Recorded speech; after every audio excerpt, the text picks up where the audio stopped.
Hello, and welcome to Technique Question Entry 1 with Stellar Yard and Sentinel Reach. We'll start with Brian from Stellar Yard. Hey, Brian. Hey, Safa. Thanks for having me. What is your craft? My craft is building places where work can actually happen. Not vehicles, places. Throughout history, whenever humans pushed into a new environment, progress didn't come from better tools alone. It came from ports, yards, and infrastructure that made exploration repeatable instead of heroic. In space, we skipped that step. We built incredible rockets, but we never built the places where large things could be assembled, repaired, or expanded. So everything still behaves like a one-off experiment. My craft is fixing that, turning orbit from a destination into a workplace. At Stellar Yard, what we really build is industrial calm, a place where complexity can be handled gradually instead of all at once, and where systems can grow instead of being frozen at launch. Why is it your craft? Because once you see the pattern, you can't unsee it. Almost every ambitious space project runs into the same wall. It gets redesigned to survive launch instead of to work well over time. That's not an engineering failure, it's an environmental one. We've been designing buildings as if they had to fit inside a shipping container forever. That's fine for furniture.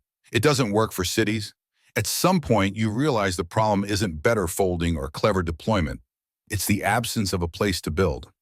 For me, this became personal because I kept watching smart teams compromise themselves into fragile systems.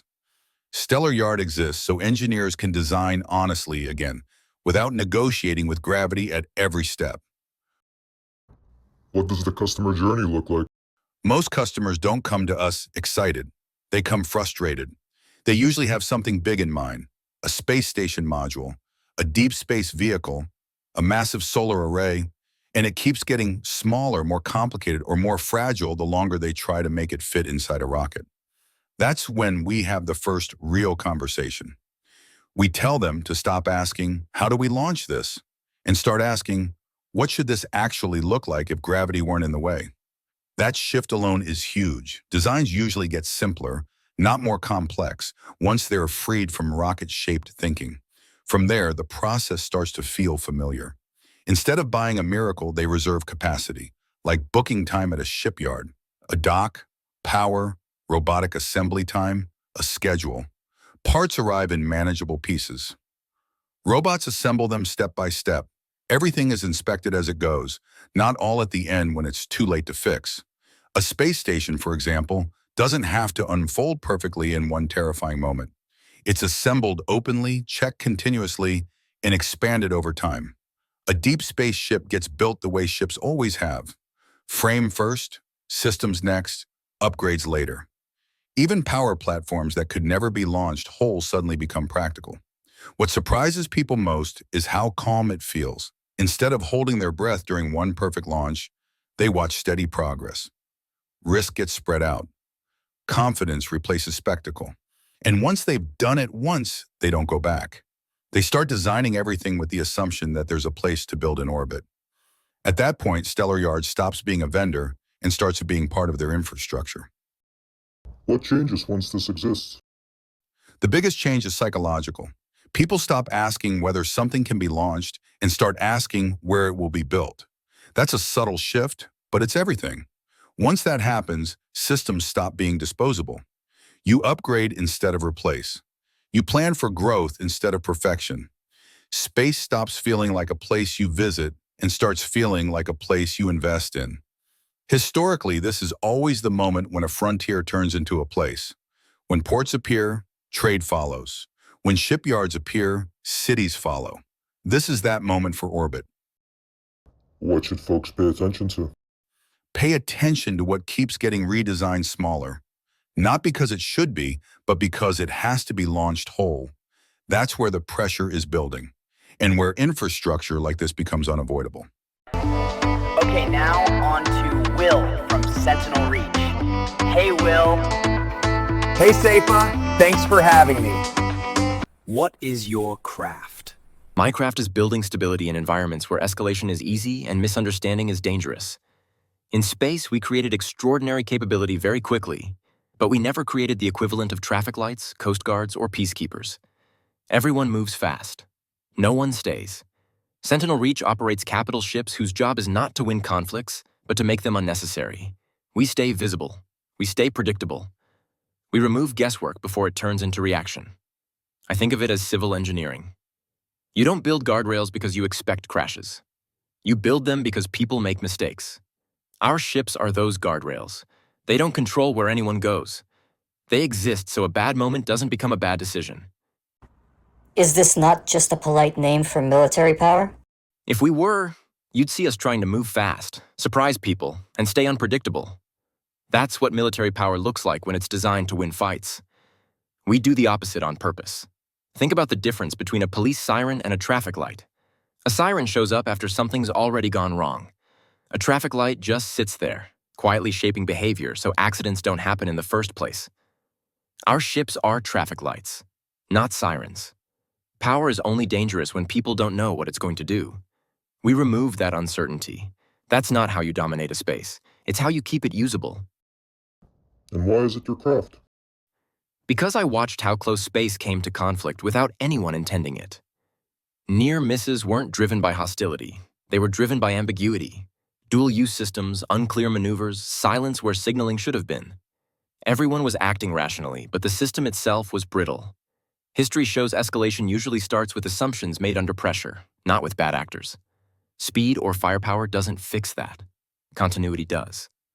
Someone had to exist whose job was to stay, be understood, and slow things down before anyone felt cornered. Once you see that gap, you can't ignore it. Seems like a lot of responsibility for one organization. Why take that on? Because the responsibility already exists, whether anyone claims it or not. Right now, it's just spread across dozens of actors who all have incentives to move fast and protect themselves. Imagine a busy intersection where everyone's driving carefully, but there are no lights, no signs, no rules. Nobody caused that risk, but someone has to step in and organize it. Not because they want control, but because the alternative is worse. We didn't create the responsibility. We just decided not to pretend it wasn't there. Who are your customers?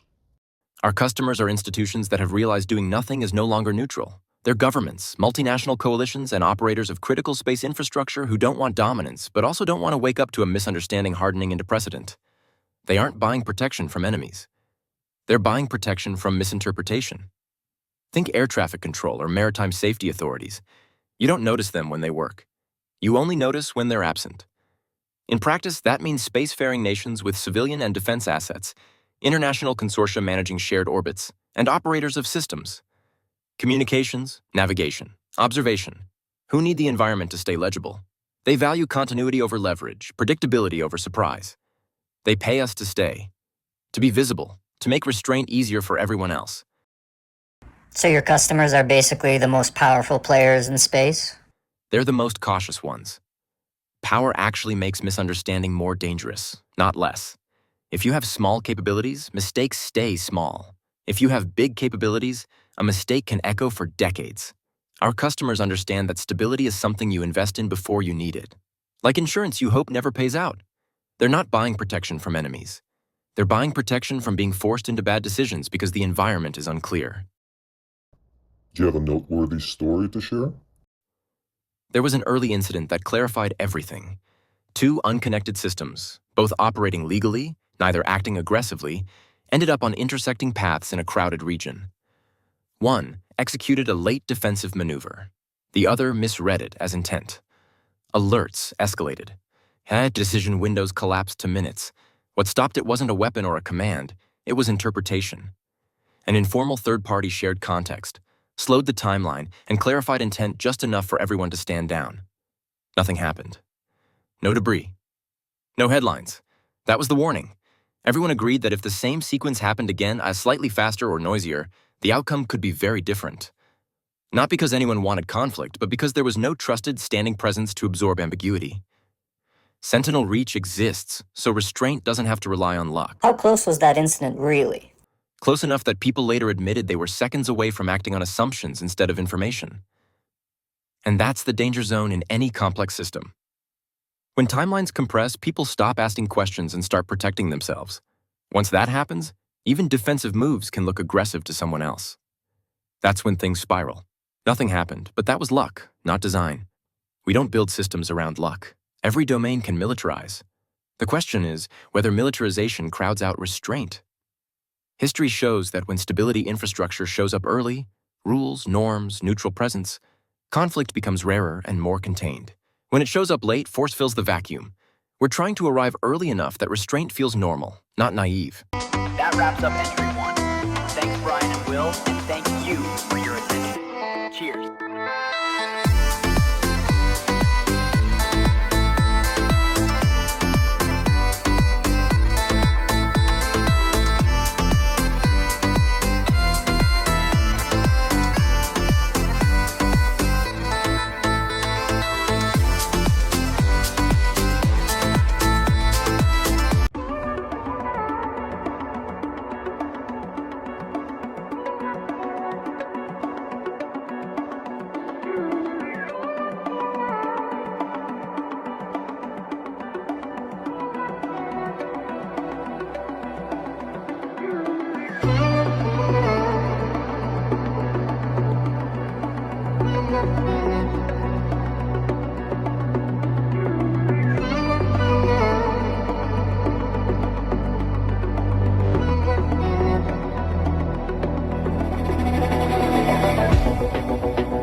Brian, Will, wasn't that fun? Yeah, it was all right. Could have went for longer, though. Yeah, for the next one, maybe it'll be better focused on one guest. I hear Bill from Polis Orbital got an exclusive. Bill? Really? What? Is he building and operating orbital cities or something? Yes, exactly. But hey, I'm looking forward to the factory tour for Multiplanetary Media. Anyways, thanks guys. 1, 2, 3, and...